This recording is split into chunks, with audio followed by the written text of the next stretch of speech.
Evening, everyone. Hello. Hey. Okay. We good? Hey, Coach. Carlos had been one of the breakout players of this season. Obviously, she was here last year. Um, just how surprised are you at this level of production? Did you see this coming? Yeah, I think it's. I saw a really nice stat today. I think it's the highest volume ever as a pick and roll handler in W history, which is awesome, and that's really been the whole intention. I think it's just trying to create a system where Carla can play with as much space as possible. And yeah, I remember in the expansion, obviously, I watched a lot of Carla just over the last couple seasons anyway. But then a lot of things popped out when we were going about building the team in the expansion, and she's one of the best players in the league just at getting downhill and driving, 94 percentile at driving, getting into the paint. So yeah, it allows us to do some really unique things offensively, and we're just trying to be very purposeful with the shapes we're creating and how we're spaced around her to maximize, her unique skill set.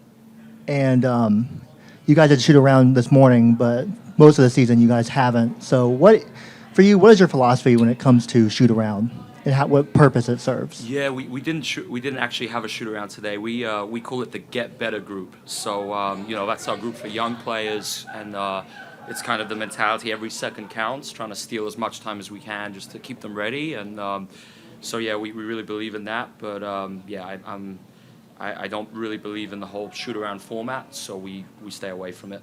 So the Get Better group is mostly developmental players and younger players. Like, is Carla part of that group, or? No, just high minutes players. So high minutes players don't do that. So it's the Get Better stuff. It's kind of, you got to stay ready. You never know once when your number could be called. So that's kind of the purpose of that group. Hey, Coach, Nathan Callan from the San Jose Mercury News. Curious how you guys approach these Commissioners' Cup games, and if there's like a bar that you guys want to reach with these kind of set of games that have some extra stakes attached to them. I honestly only realized it was a Commissioner's Cup game yesterday with different basketballs. So it's just it's every game we prepare the same way. We're as detailed and strategic as we can be for every single game, and we're just going to approach this game like every other.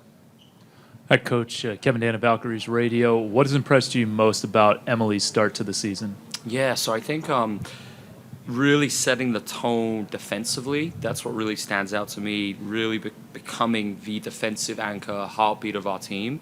And I think, when we went about building the defense, just we're able to do some really unique things with her. I think her anticipation of, knowing when she can help off non-shooters and come over as the last and protect the rim, or take calculated risks to go for steals. So, we've designed the defense to try and be as disruptive as we can be, and I think the reason why we're turning teams over the most in the league, I think a lot of that is due in part to Emily and the role she's having. Coach, you guys are obviously an expansion team that's doing really well. We saw the Valkyries do it last year, and Toronto's playing pretty well now. Is there something about an expansion team, at least coming into this part or this era of the league, that maybe expansion teams are having some more success? Is there anything to that?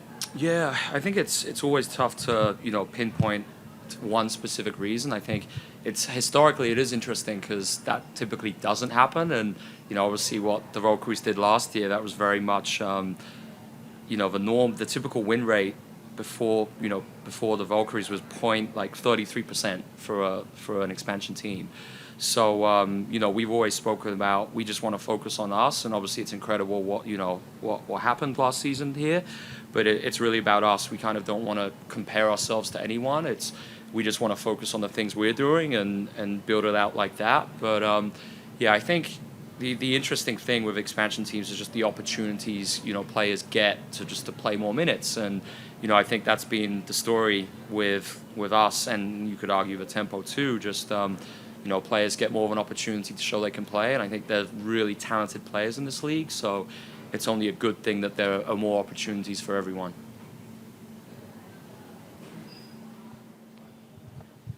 Hey, Coach, Kenzo Fukuda with Clutch Points. With that opportunity, do you feel like your team also comes with like a chip on their shoulder, a little bit of an edge, because they weren't protected by their past teams?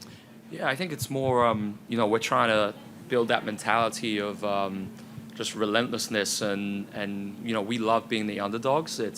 it's great because we can approach every game just with a point to prove. And I think we have such a group of elite competitors, so they've really embraced that. And one of our team values that the players set was this notion of being relentless and playing with a lot of grit. And I think we've really shown that to this point in the season, and we're being intentional to make sure that continues.